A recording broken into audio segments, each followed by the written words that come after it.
Democratic country कहते हैं ना, राइट टू फ्रीडम और स्पीच है हमें। जब हम उस राइट को अपना यहाँ पे यूज कर रहे हैं तो ऐसे हाथ उठा रहे हैं। रुक जाओ, आने वाले टाइम में एक एक का रेजिग्नेशन होगा जो जो करते हैं। 20 ಜುಲೈ 2026 ಅಪ್ರಾಕ್ಸ್ ಬೆಳಗ್ಗೆ 4 ಗಂಟೆಗೆ ಪ್ರೊಟೆಸ್ಟರ್ಸ್ ಅವ್ರ ಸುತ್ತಮುತ್ತ ಒಂದು ನೋಟಿಸ್ ಮಾಡ್ತಾರೆ. ಏನಂದ್ರೆ ಒಂದು ಹಾಳಾಗಿರೋ ಕಾರು, ಡ್ಯಾಮೇಜ್ ಆಗಿರೋ ಕಾರ್ ಮುಂದೆ ಸುತ್ತ ಗ್ಲಾಸ್ ಎಲ್ಲ ಹೊಡೆದೋಗಿರುತ್ತೆ. ಅದನ್ನ ನೋಟಿಸ್ ಮಾಡ್ತಾರೆ ಜನ, ಅಲ್ಲಿರೋ ಪ್ರೊಟೆಸ್ಟರ್ಸ್, ಸ್ಟೂಡೆಂಟ್ಸ್. ಇಲ್ಲಿಂದನೇ ನೋಡಿ ಸ್ಟಾರ್ಟ್ ಆಗುತ್ತೆ. ಅಲ್ಲಿ ಏನಪ್ಪಾ ಅಂದ್ರೆ ಆ ಪ್ರೊಟೆಸ್ಟರ್ಸ್ ಜಂತರ್ ಮಂತರದಲ್ಲಿ ಏನ್ ಪ್ರೊಟೆಸ್ಟ್ ನಡೀತಾ ಇದೆಯಲ್ಲ, ಅಲ್ಲಿ ವಿತೌಟ್ ಪರ್ಮಿಷನ್, ಪೊಲೀಸರ ಪರ್ಮಿಷನ್ ಇಲ್ದೇನೆ ಒಂದು ಬ್ಯಾಗು ಒಳಗಡೆ ಬರೋವಾಗಿಲ್ಲ, ಅಷ್ಟು ಟೈಟ್ ಸೆಕ್ಯೂರಿಟಿ ಇಟ್ಟಿರ್ತಾರೆ ಪೊಲೀಸರು. ಸಡನ್ಲಿ ಒಂದು ಕಾರು, ಡ್ಯಾಮೇಜ್ ಕಾರ್ ಬಂದು ನಿಂತ್ಕೊಂಡ್ಬಿಡುದು. ಅದ್ ಹೆಂಗ್ ಸಾಧ್ಯ? ಅದನ್ನ ನೋಡಿದ ಜನ ಅದ್ರ ಮೇಲೆ ಒಂದು ನೋಟಿಸ್ ಹಾಕ್ಬಿಡ್ತಾರೆ. ಇದು ಈ ಗಾಡಿ ಸರ್ಕಾರದಿಂದ ತಂದಿಟ್ಟಿರೋದು ಈ ಪ್ರೊಟೆಸ್ಟ್ ನ ಹಾಳು ಮಾಡೋದಕ್ಕೆ ಅಂತ ನೋಟಿಸ್ ಮಾಡ್ಬಿಡ್ತಾರೆ. 20 ಜುಲೈ 2026. ಸೊ ಆವಾಗ ಇವರು ಒಂದು ನೋಟಿಸ್ ಮಾಡ್ತಾರೆ. ಏನಪ್ಪಾ ಅಂದ್ರೆ ಒಂದು ಹಾಳಾಗಿರೋ ಕಾರು, ಓಕೆ, ಒಂದು ಹಾಳಾಗಿರೋ ಕಾರು, ಅದ್ರ ಸುತ್ತಮುತ್ತ ಗ್ಲಾಸ್ ಎಲ್ಲ ಹೊಡೆದೋಗಿರುತ್ತೆ, ಪಚಡಿ ಆಗಿರುತ್ತೆ ಅಂತ ಕಾರ್ನ ನೋಟಿಸ್ ಮಾಡ್ತಾರೆ ಇವರು. ಆ ಕಾರು ಪ್ರೊಟೆಸ್ಟ್ ಗಿಂತ ಮುಂಚೆ ಇರ್ಲಿಲ್ಲ. ಅಲ್ಲಿ 19 ಜುಲೈಗೆ ರಾತ್ರಿ ತಂದಿಟ್ಟಿರ್ತಾರೆ. ಇನ್ನೊಂದು ಜಂತರ್ ಮಂತರ್ ಎಕ್ಸಾಕ್ಟ್ ಹೊರಗಡೆ ಒಂದು ತುಂಬಿದ ಲಾರಿ ಅಥವಾ ಟ್ರಕ್ ತುಂಬಾ ಏನ್ ತುಂಬಿರುತ್ತೆ, ಕಲ್ಲುಗಳು, ಇಷ್ಟಿಷ್ಟು ಸೈಜಿನ ಕಲ್ಲುಗಳು ಫುಲ್ ತುಂಬ ಹೋಗಿರುತ್ತೆ. ಆ ಟ್ರಕ್ ತಂದು ನಿಲ್ಸಿಟ್ಟಿರ್ತಾರೆ. ಇಲ್ಲಿವರೆಗೆ ಈ ಪ್ರೊಟೆಸ್ಟ್ ಸ್ಟಾರ್ಟ್ ಆಗಿ 20 ದಿನ ಆಗಿರುತ್ತೆ. ಈ ಪ್ರೊಟೆಸ್ಟ್ ಪೀಸ್ಫುಲ್ ಆಗಿ ಯಾವುದೇ ರೀತಿ ವೈಲೆನ್ಸ್ ಇಲ್ದೇನೆ ನಡೀತಾ ಇತ್ತು ಇಷ್ಟು ದಿನ, 20 ಡೇಸ್ ಇಂದ. ಇವೆರಡು ಟ್ರಕ್ಕು ಮತ್ತೆ ಕಾರ್ ಒಳಗಡೆ ಸಿಕ್ಕಿರುತ್ತೆ. ಅದನ್ನ ಕಾರು ಒಳಗಡೆ ಸಿಕ್ಕಿರುತ್ತೆ. ಅದಕ್ಕೆ ಜನ ಸಿಕ್ಕಿದೆ ಇವ್ರಿಗೆ, ನಾವಂತೂ ಯಾರು ತಂದು ನಿಲ್ಸಿರ, ಸೊ ಪೊಲೀಸರೇ ತಂದು ನಿಲ್ಸಿರ್ಬೋದು ಅಥವಾ ಗೌರ್ಮೆಂಟ್ ಅವರೇ ತಂದು ನಿಲ್ಸಿರ್ಬೋದು ಅಂತ ಅವ್ರ ಪ್ರೊಟೆಸ್ಟರ್ಸ್ ಏನ್ ಮಾಡ್ತಾರೆ, ಅದ್ರ ಮೇಲೆ ನೋಟಿಸ್ ಅಂಟಿಸ್ಬಿಡ್ತಾರೆ. ಏನಂತ ಬರೀತಾರೆ, ಈ ಕಾರು ಗೌರ್ಮೆಂಟ್ ಅವರಿಂದ ತಂದಿಟ್ಟಿರೋದು ಈ ಪ್ರೊಟೆಸ್ಟ್ ನ ಹಾಳು ಮಾಡೋದಕ್ಕೆ ಅಂತ ಬರೆದು ಅಂಟಿಸ್ಬಿಡ್ತಾರೆ ಅದ್ರ ಮೇಲೆ. ಇದು ಹೆಂಗ್ ಬಂತು ಅಂತ ಇದುವರೆಗೂ ಯಾರಿಗೂ ಗೊತ್ತಿಲ್ಲ. ಈ ಪ್ರೊಟೆಸ್ಟ್ ಜಂತರ್ ಮಂತರ್ ಒಳಗಡೆ ಸುತ್ತಮುತ್ತ ಬ್ಯಾರಿಗೇಡ್ ಹಾಕಿರ್ತಾರೆ. ಓಕೆ, ಎಲ್ಲಾ ಕಡೆ 4 ದಿಕ್ಕಲ್ಲೂ ಬ್ಯಾರಿಗೇಡ್ ಇರುತ್ತೆ. ವಿತೌಟ್ ಪೊಲೀಸ್ ಪರ್ಮಿಷನ್ ಏನು ಬರೋ ಆಗಿಲ್ಲ ಒಳಗಡೆ. ಇವನ್ ಪ್ರೊಟೆಸ್ಟರ್ಸ್ ಒಳಗಡೆ ಬರ್ಬೇಕಂದ್ರೆ ಚೆಕ್ ಮಾಡ್ಕೊಂಡ್ ಬರ್ಬೇಕು. ಸೊ ಕಾರ್ ಒಳಗಡೆ ಬಂದಿದೆ.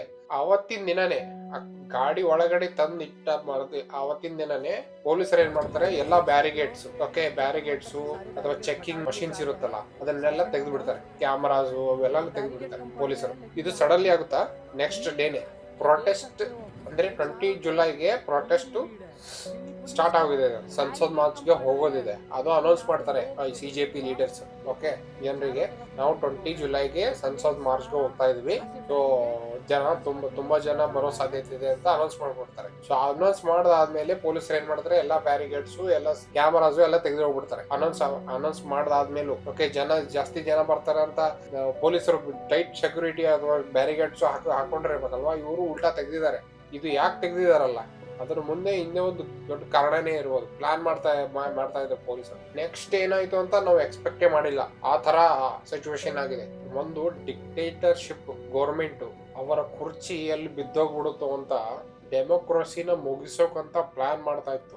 ಗೌರ್ಮೆಂಟ್ ನಮ್ಮ ಜಂತರ್ ಮಂತರ್ ಅಲ್ಲಿ ವಾರ್ ಸ್ಟಾರ್ಟ್ ಮಾಡ್ಬಿಡ್ತಾರೆ. 20 ಜೂನ್ 2026 ಜಂತರ್ ಮಂತರ್ ಅಲ್ಲಿ ಕಾಕ್ರೋಚ್ ಜನತಾ ಪಾರ್ಟಿ ಒಂದು ಪ್ರೊಟೆಸ್ಟ್ ಮಾಡ್ತಾ ಇರ್ತಾರೆ. ಅವ್ರ ಡಿಮಾಂಡ್ ಸಿಂಪಲ್ ಆಗಿದೆ. Education minister Dharmendra Pradhan resign ಮಾಡಬೇಕು. ಯಾಕಂದ್ರೆ ಅವನಿಂದ ತುಂಬಾ ಪೇಪರ್ಗಳು ಲೀಕ್ ಆಗ್ತಾ ಇದೆ, ಎಸ್ಪೆಷಲಿ ನೀಟ್ ಪೇಪರ್. ಸೊ ಅದಕ್ಕೋಸ್ಕರ ಅವ್ರ ಡಿಮಾಂಡು ಎಜುಕೇಶನ್ ಮಿನಿಸ್ಟರ್ ರಿಸೈನ್ ಮಾಡಬೇಕು. ಅವ್ನು ರಿಸೈನ್ ಮಾಡಿದ್ರೆ ಮುಂದೆ ಬರುವ ಎಜುಕೇಶನ್ ಮಿನಿಸ್ಟರ್ಗೂ ಒಂದು ಪಾಠ ಆಗುತ್ತೆ ಅಂತ ಆ ಪ್ರೊಟೆಸ್ಟ್ ಮಾಡ್ತಾ ಇರೋದವ್ರು. ಅದಾದ್ಮೇಲೆ 8 ದಿನ ಆದ್ಮೇಲೆ 28 ಜೂನ್ 2026 ಸೋನಮ್ ವಾಂಗ್ಚುಕ್ ಅವರು ಈ ಜಂತರ್ ಮಂತರ್ಗೆ ಸಪೋರ್ಟ್ ಮಾಡೋಕಂತ ಬರ್ತಾರೆ. ಇದೇ ಇವರು ಸ್ಟೂಡೆಂಟ್ ಏನ್ ಪ್ರೊಟೆಸ್ಟ್ ಮಾಡ್ತಾ ಇದಾರಲ್ಲ ಅವ್ರಿಗೂ ಸಪೋರ್ಟ್ ಮಾಡೋಣ ಅಂತ ಇವರು ಅವ್ರ ಸಪೋರ್ಟ್ಗೆ ನಿಂತ್ಕೊಂಡ್ಬಿಡ್ತಾರೆ. ಸೊ ಇವರು ಅವತ್ತಿನ ದಿನ ಏನ್ ಮಾಡ್ತಾರೆ, ಉಪವಾಸ ಸತ್ಯಾಗ್ರಹ ಸ್ಟಾರ್ಟ್ ಮಾಡ್ಬಿಡ್ತಾರೆ. 28 ಜೂನ್ 2026 ಓಕೆ, ಸೋನಮ್ ವಾಂಗ್ಚುಕ್ ಅವರು ಉಪವಾಸ ಸತ್ಯಾಗ್ರಹನ ಸ್ಟಾರ್ಟ್ ಮಾಡ್ಬಿಡ್ತಾರೆ. ಇದ್ರ ಬಗ್ಗೆ ಇದು ಪೀಸ್ಫುಲ್ ಆಗಿ ಯಾವುದೇ ವೈಲೆಂಟ್ ಇಲ್ದೇನೆ ನಡೀತಾ ಇರುತ್ತೆ. ಇದನ್ನ ಪೊಲೀಸರಿಗೂ ಯಾವುದೇ ರೀತಿ ಡಿಸ್ಟರ್ಬೆನ್ಸ್ ಇರಲ್ಲ. ಇನ್ಫ್ಯಾಕ್ಟ್ ಬಹಳ ಪೊಲೀಸು ಮತ್ತೆ ಪ್ರೊಟೆಸ್ಟ್ ನಡುವೆ ಒಂದು ಫ್ರೆಂಡ್ಶಿಪ್ ಬಿಲ್ಡ್ ಆಗ್ತಾ ಇರುತ್ತೆ. ಇದನ್ನ ನೋಡಿ ಗೌರ್ಮೆಂಟ್ ಫುಲ್ ಕಂಪ್ಲೀಟ್ಲಿ ಇಗ್ನೋರ್ ಮಾಡ್ಬಿಡ್ತಾರೆ. ಪೊಲೀಸು ಮತ್ತೆ ಪ್ರೊಟೆಸ್ಟ್ ನಡುವೆ ಒಳ್ಳೆ ಪೀಸ್ಫುಲಿ ನಡೀತಾ ಇದೆ ಅಂತ ಗೌರ್ಮೆಂಟ್ ಇಗ್ನೋರ್ ಮಾಡ್ಬಿಡ್ತಾ ಇದೆ. ಉಪವಾಸ ಸ್ಟಾರ್ಟ್ ಮಾಡಿ 17 ದಿನ ಆದ್ಮೇಲೆ ಸೋನಮ್ ವಾಂಗ್ಚುಕ್ ಅವರ ವೇಟ್ 8 kg ಜಾಸ್ತಿ ಕಡಿಮೆ ಆಗ್ಬಿಡುತ್ತೆ. ಮೊಸಲ್ಲಾಟು ಇನ್ನಿತರ ನ್ಯೂಟ್ರಿಯೆಂಟ್ ಕಡಿಮೆ ಆಗಿದ್ದರಿಂದ 8 kg ಅವ್ರ ವೇಟ್ ಕಡಿಮೆ ಆಗ್ಬಿಡುತ್ತೆ. ಅದೇ ರೀತಿ ಸೋನಂ ವಾಂಗ್ಚುಕ್ ಅವರ ಫೋಟೋ ಏನ್ ವೀಕ್ ಆಗಿರ್ತಾರಲ್ಲ, ಅವ್ರ ವಿಡಿಯೋ ಫೋಟೋಸ್ ಎಲ್ಲ ಸೋಷಿಯಲ್ ಮೀಡಿಯಾದಲ್ಲಿ ಫುಲ್ ಟ್ರೆಂಡಿಂಗ್ ವೈರಲ್ ಆಗ್ತಾ ಇರುತ್ತೆ. ಅದನ್ನ ನೋಡಿ ಜನ ಎಲ್ಲ ಸೋನಂ ವಾಂಗ್ಚುಕ್ ಅವರಿಗೆ ಸಾಂತ್ವನ ಹೇಳೋಕೆ, ಹಂಗರ್ ಸ್ಟ್ರೈಕ್ ಬ್ರೇಕ್ ಮಾಡೋಕೆ, ಅವ್ರ ಸಪೋರ್ಟ್ ಗೆ ಅಂತ ಎಲ್ಲ ಜನ ಪೋಸ್ಟ್ ಹಾಕೋಕೆ ವಿಡಿಯೋಸ್ ಶೇರ್ ಮಾಡ್ತಾ ಇದ್ರು. ಅದು ತುಂಬಾ ಅದೇ ರೀತಿ ಕಾರಣದಿಂದ ಈ ಸಿಜೆಪಿ ಪ್ರೊಟೆಸ್ಟ್ ತುಂಬಾ ವೈರಲ್ ಆಗ್ತಾ ಬಂತು. ಇಲ್ಲೇ ನೋಡಿ ಟರ್ನಿಂಗ್ ಪಾಯಿಂಟ್ ಆಗಿರೋದು ಈ ವಿಡಿಯೋಸ್ ಸೋಷಿಯಲ್ ಮೀಡಿಯಾ ಇಂದ ಈ ಪ್ರೊಟೆಸ್ಟ್ ಗೆ. 17 ಜುಲೈ 2026ಗೆ ಹೋಮ್ ಮಿನಿಸ್ಟರ್ ಅಮಿತ್ ಶಾ ಏನ್ ಮಾಡ್ತಾರೆ, ದಿಲ್ಲಿಯಲ್ಲಿ ಏನ್ ಕಮಿಷನರ್ ಇರ್ತಾರಲ್ಲ ಜಂತರ್ ಮಂತರ್ಗೆ, ಆ ಕಮಿಷನರ್ ಹೆಸರು ಸತೀಶ್ ಗೋಲ್ಚಾ. ಇವ್ರನ್ನ ಟ್ರಾನ್ಸ್ಫರ್ ಮಾಡ್ಬಿಡ್ತಾರೆ ಅಥವಾ ತೆಗೆದು ಬಿಡ್ತಾರೆ ಅಲ್ಲಿಂದ. ಇನ್ಫ್ಯಾಕ್ಟ್ ಅವರ ರಿಟೈರ್ಮೆಂಟ್ ಏಪ್ರಿಲ್ 2027ಗೆ ರಿಟೈರ್ಮೆಂಟ್ ಆಗೋರು ಇರ್ತಾರೆ. ಸೊ ಆದ್ರೂ ಅವ್ರಿಗೆ ಅಲ್ಲಿಂದ ತೆಗೆದು ಬಿಡ್ತಾರೆ. ಇನ್ನೂವರೆಗೂ ರೀಸನ್ ಕೊಟ್ಟಿಲ್ಲ ಗೌರ್ಮೆಂಟ್ ಯಾಕೆ ತೆಗ್ದಿದಾರ ಅಂತ. ನನ್ಗೆ ಅನ್ಸುತ್ತೆ ಮೇ ಬಿ ಗೌರ್ಮೆಂಟ್ ಯಾಕೆ ಟ್ರಾನ್ಸ್ಫರ್ ಮಾಡಿದೆ ಅವರಿಗೆ, ಟ್ರಾನ್ಸ್ಫರ್ ಅಥವಾ ಯಾಕೆ ತೆಗ್ದಿದೆ ಅಂದ್ರೆ, ಇಲ್ಲಿವರೆಗೂ ಅವ್ರು ಇರೋವರೆಗೂ ಪ್ರೊಟೆಸ್ಟ್ ಪೀಸ್ಫುಲ್ಲಿ ಯಾವುದೇ ರೀತಿ ವೈಲೆನ್ಸ್ ಇಲ್ದೇನೆ ನಡೀತಾ ಇದೆ. ಸೊ ಅದನ್ನ ನೋಡಿ ಪ್ರೊಟೆಸ್ಟರ್ಸ್ ಮತ್ತೆ ಪೊಲೀಸ್ ನಡುವೆ ಒಳ್ಳೆ ಅಂಡರ್ಸ್ಟ್ಯಾಂಡಿಂಗ್ ನಡೀತಾ ಇದೆ, ಏನೋ ಅವರು ಈ ಪೊಲೀಸ್ ಅವರು ಮಿಂಗಲ್ ಆಗಿದ್ದಾರೆ ಅಂತ ಗೌರ್ಮೆಂಟ್ ಗೆ ಸಂಶಯ ಬಂದು ಈ ಸತೀಶ್ ಗೋಲ್ಚಾ ಅವ್ರ ಬದಲಿಗೆ ಅನುರಾಗ್ ಕುಮಾರ್ ಅಂತ ಕಮಿಷನರ್ ನ ಅಪಾಯಿಂಟ್ ಮಾಡ್ಬಿಡ್ತಾರೆ. ಇವರು ಇಂಟೆಲಿಜೆಂಟ್ ಬ್ಯೂರೋದಲ್ಲಿ ಸ್ಪೆಷಲ್ ಡೈರೆಕ್ಟರ್ ಆಗಿರ್ತಾರೆ. 18 ಜುಲೈ 2026 ಅರ್ಲಿ ಮಾರ್ನಿಂಗ್ 6:30 AM 6:30ಕ್ಕೆ ಬೆಳಗ್ಗೆ ಜಂತರ್ ಮಂತರ್ ಅಲ್ಲಿ ಕಡಿಮೆ ಕ್ರೌಡ್ ಇರುತ್ತೆ. ಅಂದ್ರೆ ಆ ಸ್ಟೇಜ್ ಹತ್ರ ಕಡಿಮೆ ಜನ ಇರ್ತಾರೆ. ಸ್ಟೂಡೆಂಟ್ಸ್ ಎಲ್ಲ ಹೊರಗಡೆ ಫುಟ್ಪಾತ್ ಮೇಲೆ ಅಲ್ಲಿ ಇಲ್ಲಿ ಮಲ್ಕೊಂಡಿರ್ತಾರೆ ಬೆಳಿಗ್ಗೆ 6:30ಗೆ. ಆಮೇಲೆ ಇದು ಪ್ರೊಟೆಸ್ಟ್ ಲೀಡರ್ ಇರ್ತಾರಲ್ಲ ಅಭಿಜಿತ್ ದೀಪ್ಗೆ, ಅವರು ಅವರು ಬೆಳಗ್ಗೆ ಎದ್ದ ಮೇಲೆ ಪಕ್ಕದಲ್ಲಿರೋ ಗೆಸ್ಟ್ ಹೌಸ್ಗೆ ಸ್ನಾನ ಮಾಡಕ್ಕಂತ ಹೋಗ್ತಾರೆ. 6:30 ಸುಮಾರು ಎಕ್ಸಾಕ್ಟ್ ಅದೇ ಟೈಮ್ ನಲ್ಲಿ ಯಾರು ಇಲ್ದೇ ಇರೋ ಸಮಯದಲ್ಲಿ 10 ರಿಂದ 12 ಜನ ಪೊಲೀಸರು RAF ಸೋಲ್ಜರ್ಸ್ ಸ್ಟೇಜ್ ಹತ್ತಿ ವೈಟ್ ಬೆಡ್ಶೀಟ್ ಇಂದ ಕವರ್ ಮಾಡಿ ಸೋನಂ ವಾಂಗ್ಚುಕ್ ಅವ್ರನ್ನ ಅಲ್ಲಿಂದ ಕಿಡ್ನಾಪ್ ಮಾಡ್ಕೊಂಡು ಹೋಗ್ತಾರೆ. ಓಕೆ, ಸೋನಂ ವಾಂಗ್ಚುಕ್ ಅನ್ನ ಬೆಡ್ಶೀಟ್ ಇಂದ ವೈಟ್ ಬೆಡ್ಶೀಟ್ ನ ಇಟ್ಕೊಂಡು 10 ರಿಂದ 12 ಜನ ಪೊಲೀಸು ಪ್ಲಸ್ RAF ಸೋಲ್ಜರ್ಸ್ ಅವ್ರನ್ನ ಕಿಡ್ನಾಪ್ ಮಾಡ್ಕೊಂಡು ಹೋಗ್ತಾರೆ. ಸೋನಂ ವಾಂಗ್ಚುಕ್ ಅವರು ನಾನ್ ಚೆನ್ನಾಗಿದ್ದೀನಿ, ನಾನು ಎಲ್ಲೂ ಬರಲ್ಲ ಅಂತ ಅಪೋಸ್ ಮಾಡದ ಮೇಲೂ ಕರ್ಕೊಂಡು ಹೋಗ್ತಾರೆ. ಹೊತ್ಕೊಂಡು ಹೋಗಿ ಸಫ್ದರ್ಜಂಗ್ ಹಾಸ್ಪಿಟಲ್ಗೆ ಅಡ್ಮಿಟ್ ಮಾಡ್ಬಿಡ್ತಾರೆ ಫೋರ್ಸ್ಫುಲ್ಲಿ. ಕ್ವಶನ್ ಇದೆಲ್ಲ last Delhi police commissioner Satish Golcha ಅವರು ಇದೇ ಕಾರಣದಿಂದ ಟ್ರಾನ್ಸ್ಫರ್ ಆಗಿರೋದು, ಅಲ್ಲಿಂದ ತೆಗೆದು ಹಾಕಿರೋದು ಅಂತ ನನ್ನ ಅಭಿಪ್ರಾಯ. ಯಾಕಂದ್ರೆ ಸತೀಶ್ ಗೋಲ್ಚಾ ಅವರ ನೇತೃತ್ವದಲ್ಲಿ ಆ ಪ್ರೊಟೆಸ್ಟ್ ಕ್ಲಿಯರ್ ಆಗಿ ಪೀಸ್ಫುಲ್ ಆಗಿ ವೈಲೆಂಟ್ ಇಲ್ದೇನೆ ನಡೀತಾ ಇತ್ತು. ಸತೀಶ್ ಗೋಲ್ಚಾ ಅವರು ಸೋನಂ ವಾಂಗ್ಚುಕ್ನ ಕಿಡ್ನಾಪ್ ಮಾಡ್ಕೊಂಡು ಹಾಸ್ಪಿಟಲ್ಗೆ ಅಡ್ಮಿಟ್ ಮಾಡೋದು ಅಪೋಸ್ ಮಾಡಿರ್ಬೇಕು. ಅದಕ್ಕೋಸ್ಕರ ಗೌರ್ಮೆಂಟ್ ಅವ್ರ ವಿರುದ್ಧ ಆಕ್ಷನ್ ತಗೊಂಡು ಅಂದ್ರೆ ಇನ್ಫ್ಯಾಕ್ಟ್ ಅವ್ರನ್ನ ರಿಪ್ಲೇಸ್ ಮಾಡಿ ಅನುರಾಗ್ ಕುಮಾರ್ ಅವ್ರನ್ನ ಅಪಾಯಿಂಟ್ ಮಾಡ್ತಾರೆ. ಇದೇ ಕಾರಣದಿಂದ ನನ್ಗನ್ಸುತ್ತೆ ಗೌರ್ಮೆಂಟ್ ಏನ್ ಪ್ಲಾನ್ ಮಾಡಿದೆ ಗೊತ್ತಾ, ಸೋನಂ ವಾಂಗ್ಚುಕ್ ನ ಎತ್ಕೊಂಡು ಹೋಗಿ ಹಾಸ್ಪಿಟಲ್ ನ ಅಡ್ಮಿಟ್ ಮಾಡಿದ್ರೆ ಆ ಪ್ರೊಟೆಸ್ಟ್ ವೀಕ್ ಆಗುತ್ತೆ, ಪ್ರೊಟೆಸ್ಟರ್ಸ್ ಮನಸ್ಥಿತಿ ಎಲ್ಲ ಹಾಳಾಗ್ಬಿಡುತ್ತೆ, ಕಡಿಮೆ ಆಗ್ಬಿಡುತ್ತೆ ಅಂತ ಜನ ಎಲ್ಲ ಭಯ ಬಿಡ್ತಾರೆ ಅಂತ ಇವರು ಗೌರ್ಮೆಂಟ್ ಅವರು ಪ್ಲಾನ್ ಮಾಡಿದ್ರು. ಅದು ಪ್ಲಾನ್ ಆಗಿದ್ದು ಇನ್ನೊಂದು ಬೇರೆ ಡೈರೆಕ್ಷನ್ ಅಲ್ಲೇ ಹೋಗಿದೆ. ಅದು ಹೋಗ್ತಾ ನೋಡೋಣ. ಅದು ಆದ್ರೆ 19 ಜುಲೈ 2026ಗೆ ಡೆಲ್ಲಿ ಪೊಲೀಸ್ ಕಡೆಯಿಂದ ಒಂದು ಟ್ವೀಟ್ ಬರುತ್ತೆ. ಆ ಟ್ವೀಟ್ ಅಲ್ಲಿ ಸೆಕ್ಷನ್ 163 BNSS ಲಾಗು ಆಗಿದೆ, ಆಕ್ಟ್ ಆಗಿದೆ ಅಂತ. ಈ ಸೆಕ್ಷನ್ ಅಲ್ಲಿ 5 ರಿಂದ ಜಾಸ್ತಿ ಜನ ಗ್ರೂಪ್ ಆಗಿ ಒಂದೊಂದಾಗಿ ಬರುವಾಗಿಲ್ಲ. 5 ಜನ ಗ್ರೂಪ್ ಅಲ್ಲಿ ಯಾರು ಕಾಣಂಗಿಲ್ಲ ರೋಡ್ ಅಲ್ಲಿ ಅಂತ ಈ ಸೆಕ್ಷನ್ ಹೇಳುತ್ತೆ. ಓಕೆ, ಇದು ಪೊಲೀಸ್ ಅವರು ನೀಟಾಗಿ ಏನ್ ಹೇಳಲ್ಲ, ನೀಟಾಗಿ ಕಾಮಾಗಿ ಏನ್ ಹೇಳಲ್ಲ, ಫುಲ್ ಅಗ್ರೆಷನ್ ಮೂಡ್ ಅಲ್ಲಿ ನೀವು ಯಾರು ಓಡಾಡಬಾರ್ದು, 5 ಜನಕ್ಕಿಂತ ಜಾಸ್ತಿ ಓಡಾಡಬಾರ್ದು ಅಂತ ಅಗ್ರೆಷನ್ ಮೂಡ್ ಅಲ್ಲಿ ಹೇಳ್ತಾರೆ ಪೊಲೀಸರು. ಅವತ್ತಿನ ರಾತ್ರಿ 19 ಜುಲೈ 2026ಗೆ ಸ್ಟೂಡೆಂಟ್ ಗೋಸ್ಕರ 10 ರಿಂದ 12 ಫೀಟ್ ಬ್ಯಾರಿಗೇಡ್ ನ ಏರ್ಸ್ಬಿಡ್ತಾರೆ ಸುತ್ತಮುತ್ತ. ಓಕೆ, ಅವತ್ತಿನ ದಿನ 19 ಜುಲೈ ಅಂದ್ರೆ ನೆಕ್ಸ್ಟ್ ಡೇ ಪ್ರೊಟೆಸ್ಟ್ ಸ್ಟಾರ್ಟ್ ಆಗೋದಿದೆ. ಕನ್ಸಲ್ ಮಾರ್ಚ್ಗೆ ಹೋಗೋದಿದೆ ಪ್ರೊಟೆಸ್ಟ್. ಸೊ ಅದರಿಂದ 10 ರಿಂದ 12 ಫೀಟ್ ಬ್ಯಾರಿಗೇಡ್ ನ ಹಾಕಿರ್ತಾರೆ. 10 ರಿಂದ 12 ಫೀಟ್ ಬ್ಯಾರಿಗೇಡ್ ಹಾಕೋದಲ್ದೇನೆ ಅದನ್ನ ವೆಲ್ಡಿಂಗ್ ಮಾಡಿ, ಓಕೆ, ಎಲ್ಲಿ ಜೋಡಣೆ ಇರ್ತದ ಬ್ಯಾರಿಗೇಡ್ಸ್, ಅದನ್ನ ಅಲ್ಲಿ ವೆಲ್ಡಿಂಗ್ ಮಾಡಿ ಅಲ್ಲಾಡ್ದಂಗೆ ವೆಲ್ಡಿಂಗ್ ಮಾಡಿದಾರೆ ಅದು ಪೊಲೀಸರು. ಆಮೇಲೆ ಸುತ್ತಮುತ್ತ ಒಂದು 25 ಪ್ಲೇಸ್ ಅಲ್ಲಿ ಏರಿಯಾದಲ್ಲಿ, ಆ ಪ್ರೊಟೆಸ್ಟ್ ನಿಯರ್ ಏರಿಯಾದಲ್ಲಿ ಕಮ್ಯುನಿಕೇಶನ್ ಜಾಮರ್ಸ್ ಹಾಕ್ಬಿಡ್ತಾರೆ. ಯಾವುದೇ ರೀತಿ ಕಮ್ಯುನಿಕೇಶನ್ ಮಾಡಂಗಿಲ್ಲ ಜನ ಪ್ರೊಟೆಸ್ಟ್ ಅಲ್ಲಿ ಇರೋರು. ಯಾಕಂದ್ರೆ ವಿಡಿಯೋಸ್ ಎಲ್ಲ ಫೋಟೋಸ್ ಎಲ್ಲ ಅಪ್ಲೋಡ್ ಮಾಡ್ತಿದ್ರಲ್ಲ ಸೋಷಿಯಲ್ ಮೀಡಿಯಾದಲ್ಲಿ, ಅದನ್ನ ಮಾಡುವಾಗಿಲ್ಲ ಅಂತ ಜಾಮರ್ಸ್ ನ ತಂದಿಟ್ಟು ಆ ನೆಟ್ವರ್ಕ್ ನ ಸ್ಲೋ ಮಾಡಿದ್ದಾರೆ ಫುಲ್. ಸೆಂಟ್ರಲ್ ದಲ್ಲಿ 150 ಸೈಟ್ ಗಳಲ್ಲಿ ಇಂಟರ್ನೆಟ್ ಕಮ್ಯುನಿಕೇಶನ್ ನ ಸ್ಟಾಪ್ ಮಾಡ್ಬಿಡ್ತಾರೆ ಅಂದ್ರೆ ಇನ್ಫ್ಯಾಕ್ಟ್ ಶಟ್ ಡೌನ್ ಮಾಡ್ಬಿಡ್ತಾರೆ. ಇದೆಲ್ಲ ಒಂದು ಸ್ಟ್ರಾಟಜಿಕ್ ಪ್ಲಾನ್ ಗೌರ್ಮೆಂಟ್. ಇಂಟರ್ನೆಟ್ ಬಂದ್ ಮಾಡೋದು, ಸ್ಟೂಡೆಂಟ್ಸ್ ನ ಭಯ ಪಡಿಸೋದು, ಇದೆಲ್ಲ ಒಂದು ಸ್ಟ್ರಾಟಜಿಕ್ ಪ್ಲಾನ್. ಯಾಕಂದ್ರೆ ಈ ವಿಡಿಯೋಸ್ ಫೋಟೋಸ್ ಹೊರಗಡೆ ಬಂತು ಅಂದ್ರೆ ಹೊರಗಡೆ ಇರೋ ಜನ ಎಲ್ಲ ಆಕ್ರೋಶಗೊಳ್ತಾರೆ. ಅವರು ಪ್ರೊಟೆಸ್ಟ್ ಅಲ್ಲಿ ಪಾರ್ಟಿಸಿಪೇಟ್ ಮಾಡ್ತಾರೆ, ಸಪೋರ್ಟ್ ಮಾಡೋಕ್ ಬರ್ತಾರೆ ಅಂತ ಇಂಟರ್ನೆಟ್ ಕಮ್ಯುನಿಕೇಶನ್ ಯಾವುದೇ ರೀತಿ ಫೋಟೋ ಅಪ್ಲೋಡ್ ಮಾಡೋದಾಗ್ಲಿ ಸ್ಟಾಪ್ ಆಗುತ್ತೆ ಅಂತ ಇದೇ ಕಾರಣದಿಂದ ಅವರು ಇಂಟರ್ನೆಟ್ ಅದು ಇದು ಬಂದ್ ಮಾಡ್ಬಿಡ್ತಾರೆ. ಇದಾದ್ಮೇಲೆ ಜನ ಡೈಲಿ ಬರೋದೇನ್ ಕಡಿಮೆ ಆಗ್ಲಿಲ್ಲ. 100ರಿಂದ 1000 ಜನ ಬರ್ತಾನೆ ಇದ್ರು ಪ್ರೊಟೆಸ್ಟ್ ಕಂಟಿನ್ಯೂಸ್ ಆಗಿ. ಡೇ ಬೈ ಡೇ ಇನ್ಕ್ರೀಸ್ ಆಗ್ತಾನೆ ಹೋಗ್ತೈತಿ ಪ್ರೊಟೆಸ್ಟರ್ಸ್ ಸಂಖ್ಯೆ. ಜುಲೈ 2026 ಅಲ್ಲಿ ಮೆಟ್ರೋದಲ್ಲಿ ಒಂದು ಅನೌನ್ಸ್ಮೆಂಟ್ ಮಾಡ್ತಾರೆ. ಸೆಕ್ಯೂರಿಟಿ ರೀಸನ್ ಇಂದ ಮೆಟ್ರೋನ ಸ್ಟಾಪ್ ಮಾಡ್ತಾ ಇದೀವಿ, ಮೆಟ್ರೋ ಟ್ರಾನ್ಸ್ಪೋರ್ಟ್ ಸ್ಟಾಪ್ ಮಾಡ್ತಾ ಇದೀವಿ ಅಂತ ಅನೌನ್ಸ್ಮೆಂಟ್ ಮಾಡ್ತಾರೆ ಮೆಟ್ರೋದಲ್ಲಿ, ಡೆಲ್ಲಿ ಮೆಟ್ರೋದಲ್ಲಿ. ಅರೌಂಡಿಂಗ್ ಜಂತರ್ ಮಂತರ್ ಸುತ್ತಮುತ್ತ ಏನ್ ಇರ್ತಾವಲ್ಲ ಮೆಟ್ರೋ ಸ್ಟೇಷನ್ಸ್, 5 ಮೆಟ್ರೋ ಸ್ಟೇಷನ್ಸ್ ನ ಕಂಪ್ಲೀಟ್ಲಿ ಸ್ಟಾರ್ಟ್ ಮಾಡಿ ಕ್ಲೋಸ್ ಮಾಡ್ಬಿಡ್ತಾರೆ ಮೆಟ್ರೋ ಸ್ಟೇಷನ್ಸ್ ಗಳನ್ನ. ಇದರಲ್ಲಿ ಜನಪತ್, ರಾಜೀವ್ ಚೌಕ್, ಪಟೇಲ್ ಚೌಕ್, ಸೆಂಟ್ರಲ್ ಸ್ಯಾನಿಟರಿಯೇಟ್, ಸೇವಾತೀರ್, ಈ 5 ಸ್ಟೇಷನ್ಸ್ ನ ಇಮಿಡಿಯೇಟ್ಲಿ ಸ್ಟಾಪ್ ಮಾಡ್ಬಿಡ್ತಾರೆ, ಕ್ಲೋಸ್ ಮಾಡ್ಬಿಡ್ತಾರೆ ಮೆಟ್ರೋ ಸ್ಟೇಷನ್ ಗಳಲ್ಲಿ. ಆ ಮೆಟ್ರೋ ಸ್ಟೇಷನ್ಸ್ ಅಲ್ಲಿ ಜಂತರ್ ಮಂತರ್ಗೆ ಬರೋ ಜನ ಜಾಸ್ತಿ ಇತ್ತು. ಇನ್ಫ್ಯಾಕ್ಟ್ ರೆಗ್ಯುಲರ್ ಓಡಾಡ್ತಾರಲ್ಲ ಅವ್ರಿಗಿಂತ ಜಾಸ್ತಿ ಜನ ಕ್ರೌಡ್ ಜಂತರ್ ಮಂತರ್ಗೆ ಬರೋರಿದ್ರು. ಸೊ ಅವರು ಫಸ್ಟ್ರೇಟೆಡ್ ಆಗಿ ಅಲ್ಲೇ ಇನ್ಕ್ಲಾ ಜಿಂದಾಬಾದು, ಧರ್ಮೇಂದ್ರ ಪ್ರಧಾನ್ ಮಸ್ಟ್ ರಿಸೈನ್ ಅಂತ ನಾರಾ ಹೊಡಿತಾ ಇದ್ರು, ಜೈಕಾರ ಹೊಡಿತಾ ಇದ್ರು ಅಲ್ಲಿ. ಸೊ ಅದನ್ನ ತಡಿಯಕ್ ಆಗ್ಲಿದೆ ಜನ ಬ್ಯಾರಿಗೇಟ್ ನ ಒಡೆದಾಕ್ಬಿಟ್ಟು ಮೆಟ್ರೋ ಸ್ಟೇಷನ್ ಇಂದ ಹೊರಗಡೆ ಬರ್ತಾರೆ. ಪೊಲೀಸ್ ಯಾವ್ದೇ ಕಂಟ್ರೋಲ್ ತಗೋಗ್ಬಿಡುತ್ತೆ ಪೊಲೀಸರಿಗೆ, ಅಷ್ಟು ಕ್ರೌಡ್ ಇರುತ್ತೆ. ಮೆಟ್ರೋ ಸ್ಟೇಷನ್ ಕ್ಲೋಸ್ ಮಾಡಿದ್ಮೇಲೂ ಜನ ಅದನ್ನ ಒಡೆದಾಕಿ ಅದನ್ನ ಹಾರಿ ಜನ ಬರ್ತಾರೆ ಹೊರಗಡೆ. ಜಂತರ್ ಮಂತರ್ ಹತ್ರ ಬೈ ವಾಕ್ ಸ್ಟಾರ್ಟ್ ಮಾಡ್ಬಿಡ್ತಾರೆ ಹೋಗೋಕ್. ಈ ಮೆಟ್ರೋ ಕ್ಲೋಸಿಂಗ್ ಪ್ಲಾನ್ ಏನಿದೆಲ್ಲ ಗೌರ್ಮೆಂಟ್ ಗೆ ವಿತಿನ್ 2 ಅವರ್ ಅಲ್ಲೇ ಫ್ಲಾಪ್ ಆಗ್ಬಿಡುತ್ತೆ ಈ ಪ್ಲಾನ್ ವರ್ಕ್ ಆಗಲ್ಲ. ಓಕೆ, ಏನ್ ಪ್ಲಾನ್ ಮಾಡಿ ಕ್ಲೋಸ್ ಮಾಡಿ ಮೆಟ್ರೋ ಸ್ಟೇಷನ್ ಗಳನ್ನ ಜನರನ್ನ ಅಲ್ಲೇ ತಡೆದಿಡಬಹುದು ಅಂತ ಪ್ಲಾನ್ ಮಾಡಿದಾರಲ್ಲ, ಅದು ವಿತಿನ್ 2 ಅವರ್ಸ್ ಅಲ್ಲೇ ಫ್ಲಾಪ್ ಆಗ್ಬಿಡ್ತು ಗೌರ್ಮೆಂಟ್ ಪ್ಲಾನ್. ಆಕ್ಚುಲಿ ಏನಾಗಿದೆ ಅಂದ್ರೆ ಅಲ್ಲಿ ಪೊಲೀಸು ಮತ್ತೆ RAF ಸೋಲ್ಜರ್ಸ್ ಏನಿರ್ತಾರೆ ಅವ್ರ ಮೇಲೆ ಇರುವಂತ ಬ್ಯಾಚಸ್, ನೇಮ್ ಟ್ಯಾಗ್ಸ್ ಎಲ್ಲ ಇರ್ತಾರ, ಅದೆಲ್ಲ ರಿಮೂವ್ ಮಾಡಿರ್ತಾರೆ. ನೇಮ್ ಪ್ಲೇಟ್ ಮಾತ್ರ ಅಲ್ಲ, ಪೊಲೀಸ್ ವ್ಯಾನ್ ಗಳೇನ್ ಬಂದಿರ್ತಾವಲ್ಲ ಪೊಲೀಸರಿಗೆ ಮತ್ತೆ RAF ಸೋಲ್ಜರ್ಸ್ ಏನ್ ಕರ್ಕೊಂಡ್ ಬಂದಿರ್ತಾರಲ್ಲ ವ್ಯಾನ್ಸ್, ಕಾರ್ಸ್, ಸೊ ಅದ್ರ ಮೇಲಿರೋ ನಂಬರ್ ಪ್ಲೇಟ್ ಹೈಡ್ ಮಾಡಿರ್ತಾರೆ ಪೊಲೀಸ್.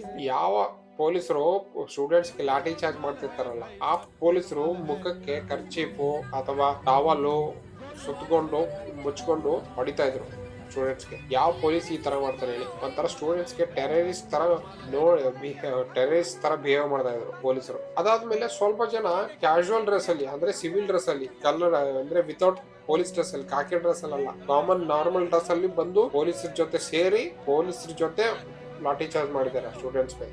ಅಲ್ಲಿದ್ದ ಒಬ್ಬ ಯೂಟ್ಯೂಬರ್ ಕೇಳ್ತಾರ ಪೊಲೀಸರಿಗೆ, ನೀವು ಯಾಕೆ ಸಿವಿಲ್ ಡ್ರೆಸ್ ಹಾಕೊಂಡಿದ್ರೆ, ಯಾಕೆ ಕಾಕಿ ಡ್ರೆಸ್ ಹಾಕೊಂಡಿಲ್ಲ ಅಂತ ಕೇಳಿದಾಗ ಅಲ್ಲಿದ್ದ ಪೊಲೀಸರು ಅವನದು ತಳ್ಬಿಡ್ತಾರೆ, ಹೋಗ್ ನೀನು ಅಂತ. ಈ ವಿಡಿಯೋದಲ್ಲಿ ನೋಡ್ಬೋದು ನೀವು ಹೇಗೆ ಪೊಲೀಸ್ ಹೊಡೆದು ಓಡಿಸಿದ್ದಾರೆ ಸ್ಟೂಡೆಂಟ್ಸ್ ಗಳಿಗೆ ಅಂತ. ಚಪ್ಪಲಿಗಳನ್ನ ನೋಡಿದ್ರೆ ಹೇಳ್ಬಿಡ್ಬೋದು ಹೇಗೆ ಹೊಡೆದಿದ್ದಾರೆ, ಹೇಗೆ ಚಲ್ಲಾಪಿಲ್ಲಿ ಆಗಿದ್ದಾರೆ ನೋಡಿ ಚಪ್ಪಲಿಗೆ. ಅಲ್ಲಿದ್ದ ಯೂಟ್ಯೂಬರ್ಸು, ಜರ್ನಲಿಸ್ಟು, ಈವನ್ ಸಿವಿಲ್ ಜನ ಸುಮ್ನೆ ಹಿಂದಿರ್ತಾರಲ್ಲ ಪ್ರೊಟೆಸ್ಟ್ ಮಾಡ್ಕೊಂಡು, ಅವ್ರಿಗೂ ಹೊಡೆದಿದ್ದಾರೆ ಪೊಲೀಸರು. ಅವ ಯೂಟ್ಯೂಬರ್ಗಂತೂ ಲಾಠಿ ಚಾರ್ಜ್ ಮಾಡ್ಬಿಟ್ಟವ್ರೆ. ನಾನು ಇಲ್ಲಿ ಕ್ರೆಡಿಟ್ ಕೊಡ್ಲೇಬೇಕು, ಯೂಟ್ಯೂಬರ್ಸು ಜರ್ನಲಿಸ್ಟ್ ಇರ್ತಾರಲ್ಲ ಅವ್ರು ವಿಡಿಯೋ ಮಾಡಿ ಹಾಕ್ಲಿಲ್ಲ, ಸೋಷಿಯಲ್ ಮೀಡಿಯಾದಲ್ಲಿ ಹಾಕ್ಲಿಲ್ಲ ಅಂದ್ರೆ ನಮ್ಗೆ ನೋಡಕ್ಕೆ ಸಿಗ್ತಿರ್ಲಿಲ್ಲ ಏನ್ ಆಗ್ತಾ ಇದೆ ಏನಂತ ಗೊತ್ತಾಗ್ತಾನೆ ಇರ್ಲಿಲ್ಲ. ಇನ್ಫ್ಯಾಕ್ಟ್ ಅಲ್ಲಿ ಇಂಟರ್ನೆಟ್ ಸ್ಟಾಪ್ ಮಾಡ್ಬಿಟ್ಟಿದ್ರು. ಅವ್ರು ಅಲ್ಲಿ ವಿಡಿಯೋ ಮಾಡ್ಕೊಂಡು ಬೇರೆ ಎಲ್ಲೋ ಇಂಟರ್ನೆಟ್ ಇರೋ ಸ್ಥಳದಲ್ಲಿ ಹೋಗಿ ವಿಡಿಯೋಸ್ ನ ಅಪ್ಲೋಡ್ ಮಾಡಿದ್ದಾರೆ. ಅವ್ರಿಗೆ ಸ್ಪೆಷಲಿ ಥ್ಯಾಂಕ್ಸ್ ಹೇಳ್ಬೇಕು ಈ ವಿಡಿಯೋ ಮುಖಾಂತರ. ಇದೆಲ್ಲದರ ನಡುವೆ ಗೌರ್ಮೆಂಟ್ ಏನ್ ಮಾಡುತ್ತೆ, ಮಾತುಕತೆ ನೆಪದಲ್ಲಿ ಒಂದು ಆಟ ಆಡ್ಬಿಡುತ್ತೆ. 40 ಸುಮಾರು ಬೆಳಿಗ್ಗೆ ನ್ಯೂಸ್ ಬರುತ್ತೆ, CJP spoke person Saurabh Das ಅವರಿಗೆ ಡೆಪ್ಯೂಟಿ ಕಮಿಷನರ್ ಆಫೀಸ್ಗೆ ಕರ್ಕೊಂಡು ಹೋಗಿದ್ದಾರೆ ಅಂತ ನ್ಯೂಸ್ ಬರುತ್ತೆ. ಅಲ್ಲಿ ಕಮ್ಯುನಿಕೇಟ್ ಮಾಡ್ತಾ ಇರೋ DCP ಶರ್ಮಾಗೆ ಫಸ್ಟ್ ಗೌರ್ಮೆಂಟ್ ಹೇಳುತ್ತೆ, ಫಸ್ಟ್ ನಾವು ಡಿಸ್ಟ್ರಿಕ್ಟ್ ಮೆಜೆಸ್ಟಿಕ್ ನ ಮಾತಾಡಿಸಿ ಸೌರಭ್ ದಾಸ್ಗೆ ಅಂತ ಹೇಳ್ತಾರೆ ಗೌರ್ಮೆಂಟ್ ಅವರು. ಇದು DCP ನಮ್ಮ ಜೊತೆ ಕಮ್ಯುನಿಕೇಟ್ ಮಾಡಿಸಿ ಅಥವಾ ಅಂಡ್ ಯೂನಿಯನ್ ಮಿನಿಸ್ಟರ್ ಅಥವಾ ಮಾತಾಡಿಸಿ ಅಂತ ಹಿಂಗೆ ತಾಳಿಸ್ತಾ ಇರ್ತಾರೆ ಅವ್ರಿಗೆ. ಅವರು ಆಮೇಲೆ ಈ CJP ಪಾರ್ಟಿ ಏನು ಸೌರಭ್ ದಾಸ್ ಹೋಗಿರ್ತಾರೆ, ಅವ್ರು ಕ್ಲಿಯರ್ ಆಗಿ ಕಟ್ಟಾಗಿ ಹೇಳ್ಬಿಡ್ತಾರೆ ಗೌರ್ಮೆಂಟ್ ಅವರಿಗೆ. ನಾವು ಯಾವುದೇ ರೀತಿ ಅವರಿಗೆ DCPಗೆ ಡಿಸ್ಟ್ರಿಕ್ಟ್ ಮ್ಯಾಜಿಸ್ಟ್ರೇಟ್ಗೆ ಯಾರಿಗೂ ಮಾತಾಡಲ್ಲ. ನಾವು ಮಾತಾಡಿದ್ರೆ ಡೈರೆಕ್ಟ್ ಪ್ರಧಾನ ಮಂತ್ರಿ ನರೇಂದ್ರ ಮೋದಿಗೆ ಅಥವಾ ಯಾರಾದ್ರೂ ಯೂನಿಯನ್ ಕ್ಯಾಬಿನೆಟ್ ಮಿನಿಸ್ಟರ್ಗೆ ಮಾತ್ರ ಮಾತಾಡ್ತೀವಿ ಅಂತ ಕ್ಲಿಯರ್ ಕಟ್ ಆಗಿ ಹೇಳ್ಬಿಡ್ತಾರೆ CJP ಲೀಡರ್ಸ್. ಲಾಸ್ಟ್ ನಲ್ಲಿ ಇವ್ರು ಸ್ಟೇಟ್ಮೆಂಟ್ ಕೊಟ್ಟಾಗ, CJP ಅವ್ರ ಸ್ಟೇಟ್ಮೆಂಟ್ ಕೊಟ್ಟಾಗ health minister JP Nadda meet ಮಾಡ್ತಾರೆ ಅಂತ ಹೇಳ್ಬಿಡ್ತಾರೆ. ಆಮೇಲೆ ಇವರು ಏನು ಹೋಗಿರ್ತಾರಲ್ಲ ಆಫೀಸ್ಗೆ, ಡೆಪ್ಟಿ ಕಮಿಷನರ್ ಆಫೀಸ್ಗೆ ಏನು ಹೋಗಿರ್ತಾರಲ್ಲ, ಅಲ್ಲಿ JP ನಡ್ಡಾ ಅವರು ಬರ್ತಾರೆ ಮಾತಾಡಕ್ಕೆ. 2 ಅವರ್ ವೇಟಿಂಗ್ ಮಾಡಿಸ್ತಾರೆ ಅವ್ರಿಗೆ ಪಾಪ.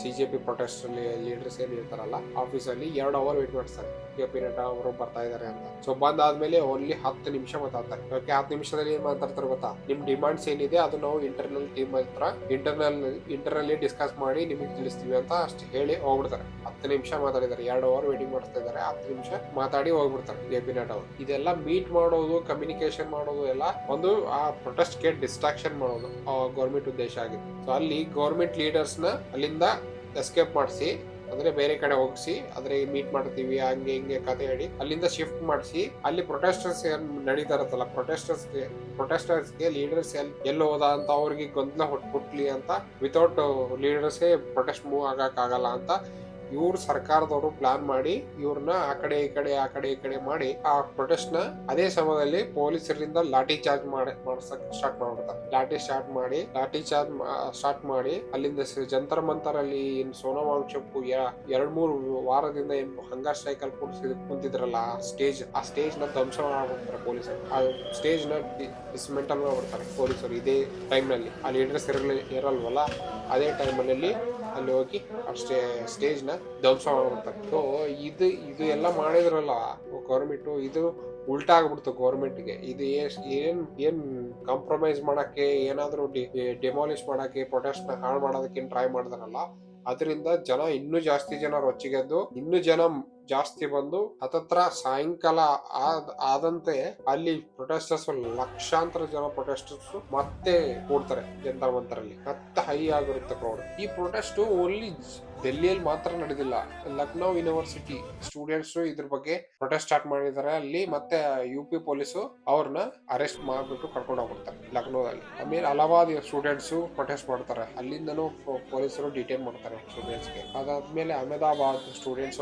ಅಲ್ಲೂ ಪ್ರೊಟೆಸ್ಟ್ ಮಾಡ್ತಾರೆ, ಕೋಲ್ಕತ್ತಾದಲ್ಲೂ ಪ್ರೊಟೆಸ್ಟ್ ಮಾಡ್ತಾರೆ, ಈವನ್ ನಮ್ಮ ಬೆಂಗಳೂರಲ್ಲೂ ಪ್ರೊಟೆಸ್ಟ್ ಮಾಡಿದ್ದಾರೆ. ಅದಾದ್ಮೇಲೆ ಅರುಣಾಚಲ ಪ್ರದೇಶದಲ್ಲೂ ಪ್ರೊಟೆಸ್ಟ್ ಮಾಡಿದ್ದಾರೆ, ಅಲ್ಲೂ ಪೊಲೀಸರು ಡಿಟೈನ್ ಮಾಡಿ ಕರ್ಕೊಂಡು ಹೋಗ್ಬಿಟ್ಟಿದ್ದಾರೆ ಸ್ಟೂಡೆಂಟ್ಸ್ ಗಳಿಗೆ. ಇದೆಲ್ಲ ಲಾಠಿ ಚಾರ್ಜ್ ಏನ್ ಮಾಡಿದಾರಲ್ಲ, ಈ ಲಾಠಿ ಚಾರ್ಜ್ ಇಂದ ಯಾವುದೇ ರೀತಿ ಸ್ಟೂಡೆಂಟ್ಸ್ಗೆ ಏನ್ ಎಫೆಕ್ಟ್ ಆಗಿಲ್ಲ, ಅವ್ರ ಮನಸ್ಥಿತಿಯಲ್ಲಿ ಏನೋ ಎಫೆಕ್ಟ್ ಆಗಿಲ್ಲ. ಅವ್ರ ದೇಹಕ್ಕೆ ಡ್ಯಾಮೇಜ್ ಆಗಿದೆ ಹೊರತು ಅವ್ರ ಮನಸ್ಸಿಗೆ ಯಾವುದೇ ರೀತಿ ಡ್ಯಾಮೇಜ್ ಆಗಿಲ್ಲ. ಯಾಕಂದ್ರೆ ಅವ್ರ ಮನಸ್ಸಲ್ಲಿ ಇದ್ದ ಒಂದು ಸ್ಪಿರಿಟ್, ಒಂದು ಕರೇಜ್, ಒಂದು ಕಾನ್ಫಿಡೆನ್ಸ್, ನಮಗ್ ಬೇಕೇ ಬೇಕು, ಇದು ಡಿಮಾಂಡ್ ಬೇಕೇ ಬೇಕು, ಎಜುಕೇಶನ್ ಮಿನಿಸ್ಟರ್ ರೆಸಿಗ್ನೇಷನ್ ಬೇಕೇ ಬೇಕು ಅಂತ ಏನ್ ಪಣ ತೊಟ್ಟು ಪ್ರೊಟೆಸ್ಟ್ ಮಾಡ್ತಾ ಇದಾರಲ್ಲ, ಅದಕ್ಕೆ ಯಾವುದೇ ರೀತಿ ಅವ್ರಿಂದ ಈ ಪ್ರೊಟೆಸ್ಟ್ ಈ ಜನರೇಷನ್ ಮಾತ್ರ ಅಲ್ಲ, ಇಲ್ಲಿ ಮುಂದೆ ಬರೋ ಜನರೇಷನ್ಗೆ ಒಂದು ಇನ್ಸ್ಪಿರೇಷನ್ ಆಗುತ್ತೆ. ಹಿಂದೆ ನಮ್ಮ ಹಳೆ ಕಾಲದ ಜನ ಈಸ್ಟ್ ಇಂಡಿಯಾ ಕಂಪನಿ ವಿರುದ್ಧ ಈ ರೀತಿ ಪ್ರೊಟೆಸ್ಟ್ ಮಾಡಿದ್ರು. ಇವಾಗ ನಾವು West India company against protest ಮಾಡ್ತಾ ಇದೀವಿ. ನೋಡಿ ಎಲ್ಲಿಂದ ಎಲ್ಲಿಗೆ ಬಂದಿದೆ ಇಂಡಿಯಾ ಅಂತ. ಇವತ್ತು ಇಡೀ ದೇಶ ನೋಡ್ತಾ ಇದೆ, ಒಂದು ಡೆಮೊಕ್ರೆಟಿಕ್ ದೇಶದಲ್ಲಿ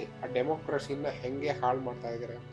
ನಮ್ಮ ಜನದ ಮೇಲೆ ಹೇಗೆ ವಾರ್ ಸೃಷ್ಟಿ ಮಾಡ್ತಾ ಇದಾರೆ ಅಂತ ಗೊತ್ತಾಗ್ತದೆ. ಅಷ್ಟಕ್ಕೂ ಸ್ಟೂಡೆಂಟ್ಸ್ ಏನ್ ಡಿಮ್ಯಾಂಡ್, ಒಂದು ಎಜುಕೇಶನ್ ಸಿಸ್ಟಮ್ ಸರಿಯಾಗ್ಲಿ, ಮುಂದೆ ಯಾವುದೇ ರೀತಿ ಪೇಪರ್ ಲೀಕ್ ಆಗ್ದಂಗೆ ನೋಡ್ಕೊಳ್ಳಿ ಅಂತ ಎಜುಕೇಶನ್ ಮಿನಿಸ್ಟರ್ನ ರಿಸೈನ್ ಮಾಡಕ್ಕೆ ಈ ಪ್ರೊಟೆಸ್ಟ್ ಮಾಡ್ತಾ ಇದ್ದಾರೆ. ಈ ಪ್ರೊಟೆಸ್ಟ್ ನಡೀತಾ ಇತ್ತು. ಇಷ್ಟೆಲ್ಲ ನೋಡಿದ್ಮೇಲೆ ನಾನು ಒಂದೇ ಒಂದು ಮಾತು ಹೇಳಕ್ ಇಷ್ಟಪಡ್ತೀನಿ. ಪ್ರಧಾನ ಮಂತ್ರಿ Narendra Modi, shame on you.